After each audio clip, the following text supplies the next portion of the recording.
नमस्ते सदा वत्सले मातृभूमे। हम लोग बात करने जा रहे हैं ऑनरेबल सुप्रीम कोर्ट ने आज 7 जजेस की एक बेंच एक ऐसे मामले में बिठाई है या बनाई है जो मुझे लगता है कि आज के संदर्भ में हर एक भारत के नागरिक का ग्रीवांस है, हर व्यक्ति का ग्रीवांस है कि उसकी fundamental right to speech and expression किस हद तक है। दो चीज़ें हैं, एक तो यह है कि केजरीवाल ने एक फॉर्मूला डेवलप किया था। वो फार्मूला ये था कि जब उन्होंने बाहर बोलना शुरू किया तो तमाम तरह के डिफेमेशन के केस हो गए, झूठ बोलने में नंबर 1, और झूठ बोलते बोलते वो इतने आगे निकल गए कि उनको लगा कुछ भी बोल देंगे, ये कुछ होने वाला नहीं है। लेकिन जब उनके ऊपर मानहानि के बहुत सारे मुकदमे फाइल हो गए तो एक एक करके उनको माफ़ी मांगनी पड़ी। तमाम यूनिवर्सिटी वाले मामले में, नरेंद्र मोदी जी की डिग्री के मामले में जो उन्होंने पब्लिक भाषण दिए तो यूनिवर्सिटियों ने और तमाम संस्थानों ने भी उनके ऊपर मुकदमे कर दिए। यानी कि केजरीवाल की जबान पर ताला लग जाए, केजरीवाल झूठ बोलने से कम गुरेज करें। केजरीवाल ने झूठ बोलना तो बंद नहीं किया, लेकिन उन्होंने एक फॉर्मूला डेवलप कर लिया और फॉर्मूला था कि विधानसभा कभी भी खुलवाओ, कुछ भी कहना हो विधानसभा खुलवाओ और विधानसभा में बोलना शुरू कर दो। जितनी गाली, जितना उल्टा बोल सकते हैं उतना विधानसभा में बोल दीजिए, क्योंकि विधानसभा में अगर बोला गया तो फिर वो पार्लियामेंट्री प्रिविलेज की कैटेगरी में आता है, विशेषाधिकार की कैटेगरी में आता है, वो आर्टिकल 105 और 94 की कैटेगरी में आता है। यानी कि जब कॉन्स्टिट्यूशन लिखा गया तो ये कहा गया पार्लियामेंट के अंदर किसी भी प्रकार का कोई भी डिस्कशन होता है वो कोर्ट के दायरे में नहीं आता। और यही कोर्ट के मामले में भी कहा गया कि ऑनरेबल सुप्रीम कोर्ट या कोर्ट का कोई भी मामला जजेस को कंसंट्रेट करते हुए पार्लियामेंट में नहीं उठाया जा सकता, उसकी चर्चा भी पार्लियामेंट में नहीं की जा सकती। आप संशोधन करना चाहें करिए, लेकिन आप उस जजमेंट को यहां नहीं ला सकते। ये बात सामने आई। अब सवाल ये पैदा होता है कि उल्टा वैसी वर्षा कि अगर पार्लियामेंट के अंदर जो कुछ भी हुआ, अब बड़ा क्रिटिकल क्वेश्चन है, पार्लियामेंट के अंदर जो कुछ भी हुआ, राहुल गांधी लगातार कैमरा चिल्लाते रहते हैं कि कैमरा इधर नहीं आया, देखो साहब कैमरा चला गया, देखो साहब ऐसा हो गया। कैमरा इसलिए चिल्लाते हैं क्योंकि पार्लियामेंट के अंदर जो कुछ भी वो कहेंगे वो पार्लियामेंट्री प्रिविलेज में आता है और देश भर को सुनाएंगे, क्योंकि वो क्लिपें निकाल कर देश भर को सुनाएंगे। हालांकि लगातार हमने ये बात देखी होगी कि पार्लियामेंट में लोकसभा या राज्यसभा का जो चेयरमैन या स्पीकर रहता है वो लगातार ये बात कहता है कि ये चीज मैं प्रोसीडिंग से हटा दूंगा, ये शब्द मैं हटा दूंगा, ये लाइन मैं अपनी प्रोसीडिंग से हटा दूंगा। अगर पार्लियामेंट के अंदर कोई बात कही जाती है और वो लाइन प्रोसीडिंग से हटा दी जाए, लेकिन बाहर वालों को पता लग जाए, क्योंकि वो लाइव चलता है मोस्टली, तो बाहर वालों को पता लग जाए, बाहर वाले उसको लेकर न्यूज बनाना शुरू कर दें, बाहर वाले उसको लेकर लिखना शुरू कर दें। अरे भैया धीरे बजाओ, ये आवाज यहां तक आ रही है, समझ आ रही है। बाहर वाले अगर उस पर लिखना शुरू कर दें, बाहर वाले उस पर आर्टिकल छापने शुरू कर दें, बाहर वाले अगर बहुत कुछ और भी करना शुरू कर दें, तो क्या यह पार्लियामेंट्री प्रिविलेज के अगेंस्ट में जाता है? क्या यह पार्लियामेंट्री प्रिविलेज का कॉन्ट्रावेंशन है या सदन की गरिमा का उल्लंघन है? यह सवाल है। और अगर सदन के अंदर खड़े होकर पूरे देश को, जातियों को, व्यक्तियों को, पॉलिटिकल पार्टियों, कुछ भी गाली दी जाए, कुछ भी उल्टा मानहानि किया जाए तो वो प्रिविलेज है, वो नहीं हो सकता। अब ये दो बातें आपस में क्लैश करती हैं, इसलिए ऑनरेबल कोर्ट के अंदर एक विषय आया। विषय क्या आया कि तमिलनाडु में 2003 या 4 का प्रकरण, 2003 का प्रकरण है, जयललिता की सरकार हुआ करती थी। तमिलनाडु की हाउस की प्रोसीडिंग चल रही थी, प्रोसीडिंग में कुछ सदस्यों ने कुछ कहा, लेकिन उसकी बात बाहर निकल गई और द हिंदू नाम के अखबार ने, द हिंदू के विषय में मैं आपको बता दूं, वो अपने आप को एंटी स्टैब्लिशमेंट कहते हैं। Economics times, Indian express, the Hindu, ये अपने आप को एंटी स्टैब्लिशमेंट कहते हैं। एंटी एस्टेब्लिशमेंट का मतलब तो आज की तारीख में राजद्रोह होता है। ये सदैव उल्टा लिखते हैं, दूसरा पक्ष लिखते हैं, देश को के विषय में जो आना चाहिए वो नहीं लाते और इनकी कहानियां ही दूसरी होती हैं। मैं इन अखबारों को लगातार ये कहता हूं, ये एंटी एस्टेब्लिशमेंट भले ही अपने आप को कहें ये एंटी नेशनल है, लेकिन इनका प्रचार ऐसा किया गया कि जो बच्चे हैं कंपटीशन देने वाले, ये बच्चों के लिए ये अगर नहीं पढ़ेंगे तो ये पास ही नहीं हो सकते। अगर द हिंदू या इकोनॉमिक टाइम्स या इंडियन एक्सप्रेस नहीं पढ़ेंगे तो ये पास नहीं हो सकते। लेकिन वो बच्चे जो उसको पढ़कर आईएएस बनते हैं या अधिकारी बनते हैं, उनका दिमाग भी उसी तरह से रोल आउट करना शुरू कर देता है। ये देश की समस्या है, इसीलिए पूरी की पूरी मशीनरी में गड़बड़ है। खैर, मैं उनके विषय में नहीं जाता, क्योंकि इनके खिलाफ ही सबसे ज्यादा मुकदमे भी होते हैं, और मुकदमे इस बात के होते हैं कि ये देश के विरुद्ध लगातार लिखते हैं, तमाम अपनी मर्यादाएं तोड़ते हैं। द हिंदू ने कोई आर्टिकल छाप दिया, वो आर्टिकल पार्लियामेंट में, वो तमिलनाडु के असेंबली ने जब उसको पढ़ा तो उन्होंने कहा ये तो असेंबली की प्रिविलेज, विशेषाधिकार का उल्लंघन है। इस विषय पर द हिंदू के एक रिपोर्टर जिसने ये बात कही थी या लिखी थी, उसको टारगेट बना लिया असेंबली ने, उसके खिलाफ मुकदमा हो गया।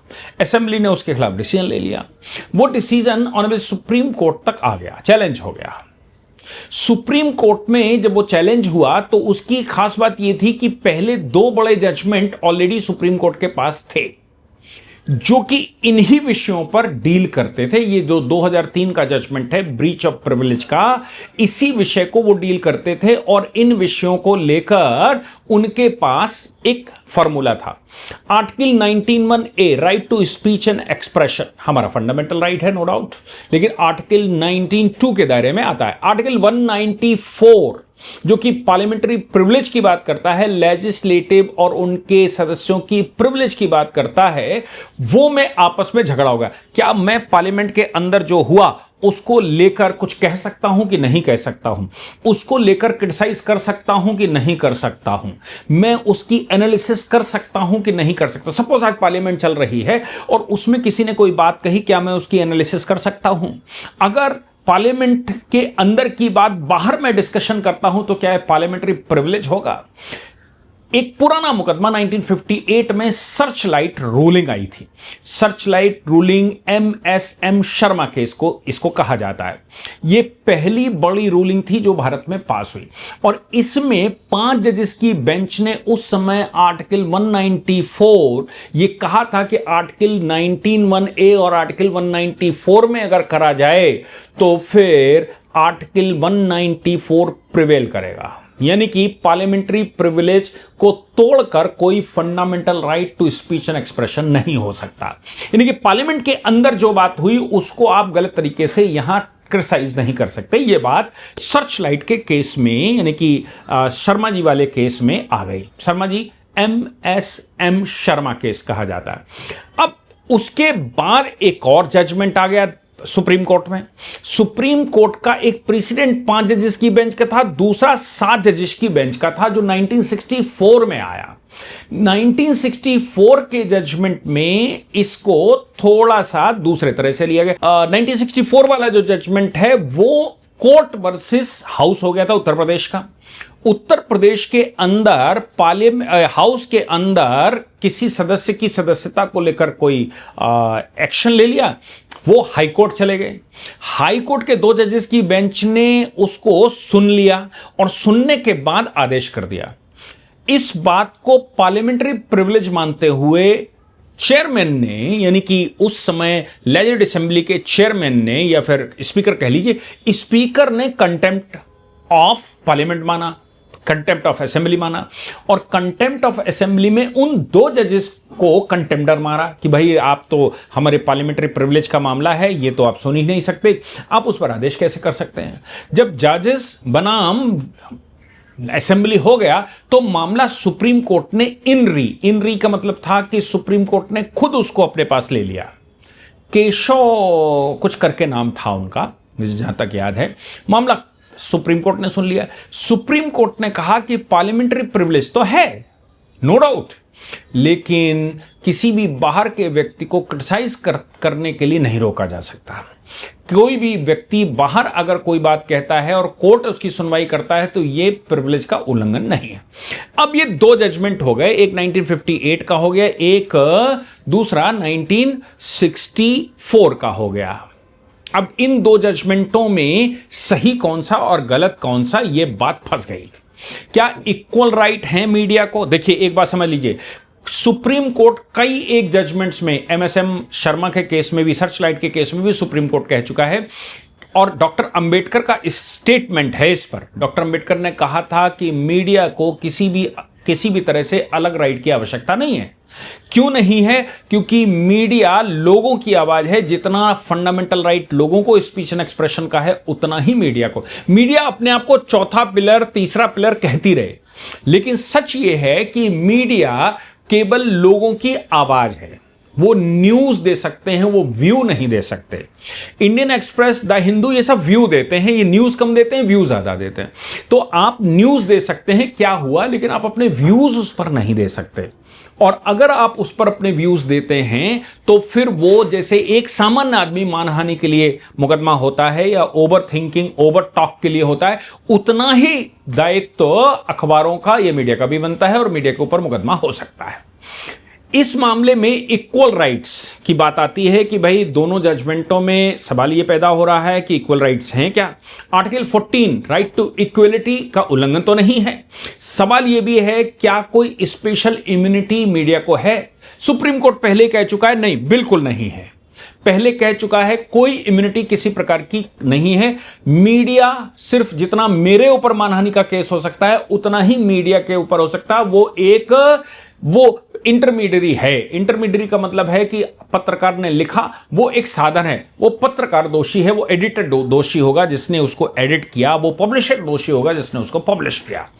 यहां पर सुप्रीम कोर्ट के सामने यह सिलसिला 2003 में शुरू होता है। असेंबली में अरेस्ट करने के वारंट इशू कर दिए जाते हैं। सुप्रीम कोर्ट उस समय वो स्टे कर देता है, लेकिन एक्स पार्टी होता है। 2003 में 2 जजेस की बेंच इसको 5 जजेस के लिए रेफर कर देती है और 2023 में ऑनरेबल जस्टिस चंचू की अदालत उसको फिर 7 जजेस के लिए भेज देती है, क्योंकि उनका कहना है कि ये सर्चलाइट का जो जजमेंट है ऑलरेडी, जो 5 जजेस का बेंच का है और 7 जजेस की बेंच का जो जजमेंट 1964-67 की तरफ का है, वो दोनों जजमेंट कॉन्ट्राडिक्शन है। इसलिए अब सवाल 7 जजेस की बेंच के सामने है। हालांकि इस पर 9 जजेस की बेंच बैठनी चाहिए, लेकिन 7 जजेस की बेंच पहले यह तय करेगी कि वो जो 1964 का जजमेंट है, जो उत्तर प्रदेश वाला, उसका उल्लंघन हो रहा है कि नहीं हो रहा है। उससे सहमत है अगर तो ऑर्डर कर देगी। अगर उससे सहमत नहीं है तो 9 जजेस की बेंच में यह मामला जाएगा। और मामले को फिर से समझ लीजिए, मामला कुछ है नहीं। मामला यह है क्या पार्लियामेंट के अंदर या हाउस के अंदर जो कुछ भी हो रहा है उसको मैं बाहर एनालाइज कर सकता हूं कि नहीं कर सकता। मैं उसकी प्रोसीडिंग को बाहर बोलता हूं या उसको एक्सप्लेन करता हूं या कोई भी व्यक्ति करता है, तो क्या वो पार्लियामेंट्री प्रिविलेज के खिलाफ जाता है। अब इस मामले में एक और बात आनी चाहिए, और वो बात यह आनी चाहिए कि पार्लियामेंट के अंदर अगर देश को गाली दी जाए, पार्लियामेंट के अंदर अगर किसी समाज को गाली दी जाए, पार्लियामेंट के अंदर अगर किसी क्रिटिसाइजेशन किया जाए जो कि मानहानि की कैटेगरी में आता, अगर वो पार्लियामेंट के या हाउस के अंदर ना होता तो वो मानहानि की कैटेगरी में आता, तो फिर क्या पार्लियामेंट के अंदर जो चीजें पब्लिश होती हैं, याद रखिएगा, पार्लियामेंट के अंदर आप मर्जी हो चिल्लाइए एक दूसरे से, कोई समस्या नहीं, लेकिन जो चीजें पब्लिश होती हैं, पब्लिश होने का मतलब है कि जो ब्रॉडकास्ट होती है, जो हर एक व्यक्ति के पास पहुंचती है और उसको अपनी मानहानि महसूस होती है, उसको अपने समुदाय की मानहानि महसूस होती है, उसको अपनी जाति की मानहानि महसूस होती है, उसको अपने पूर्वजों की मानहानि महसूस होती है, उसको अपने लोगों की या खुद की मानहानि महसूस होती है। आप जब उसको ब्रॉडकास्ट करते हैं तो क्या वो पार्लियामेंट्री प्रिविलेज एब्सोल्यूट प्रिविलेज है? एब्सोल्यूट से मतलब कुछ भी बोलोगे, या फिर वो भी subject to the condition of public morality है, जैसा कि आर्टिकल 19(1)(a) में subject to the public morality and security है। वैसे ही क्या पार्लियामेंट के अंदर कोई बात बोली जाए और वो ब्रॉडकास्ट की जाए, या तो आप उसको प्रोसीडिंग से हटा दीजिए, अपने पास रख लीजिए, आप उसकी वीडियो पब्लिश मत करिए, लेकिन जब वीडियो पब्लिश होती है और जनता उसको देख रही होती है, तब क्या वो कैटेगरी में नहीं आती है वायलेशन के? ये एक सवाल अभी तय होना बाकी है। हालांकि एक सवाल कोर्ट के सामने आ गया है तो एक को ही तय कर लेने दीजिए कि भाई ये fundamental right to speech and expression है कि नहीं है, कि मैं पार्लियामेंट के अंदर की प्रोसीडिंग को बाहर एनालाइज कर सकता हूं, ये देख लेना चाहिए। और अगर ये है तो फिर इसके विरुद्ध ये भी होना चाहिए कि पार्लियामेंट के अंदर बैठे लोगों की भी मर्यादा होनी चाहिए, और जो वीडियो वो पब्लिश करें और जो ब्रॉडकास्ट हो उस पर मानहानि का केस भी होना चाहिए। उसके लिए रूल्स रेगुलेशंस भी होने चाहिए कि पार्लियामेंट खुद उस पर एक्शन ले, और नहीं तो जुडिशियल स्क्रूटनी का पार्ट बने। आप इस पर क्या कहते हैं, आपका विचार क्या है, मुझे लिख कर बताइएगा, और कमेंट बॉक्स में ही आप डिस्कशन कीजिएगा। आप डिस्कशन हमारे फ़ोन पर मत करिए, हमारे व्हाट्सएप पर मत करिए, वो हमारे इंस्टीट्यूट का नंबर है और उस पर एक दिन में 1-1 लाख मैसेज आ जाते हैं। ऐसा लगता है सारी दुनिया हमको ही मैसेज भेजने को तैयार है, जो ना देखा जा सकता, ना सुना जा सकता, ना पढ़ा जा सकता है। वो फ़ोन को हैंग कर देता है। हमारे बच्चे जो पढ़ते हैं हमसे, जो स्टूडेंट्स हैं, उनको भी बड़ी असुविधा होती है, क्योंकि उनको अगर कोई प्रश्न पूछना होता है, उनको कोई डिस्कशन करना होता है, उनको कोई एक्स्ट्रा कुछ चाहिए होता है, तो वो मैसेज अगर डालते हैं तो वो पहुंचता ही नहीं है। इसलिए कृपया करके, आपको अगर कंसल्टेशन चाहिए तो पेड कंसल्टेशन में देता हूं। आप फ़ोन करिए, पेमेंट जमा करिए, आपको बाकायदा टाइम दिया जाएगा, आपकी फाइल पढ़ी जाएगी, आपकी फाइल पढ़ने के बाद हम उस पर चर्चा करेंगे। जय हिंद, जय भारत, वंदे मातरम।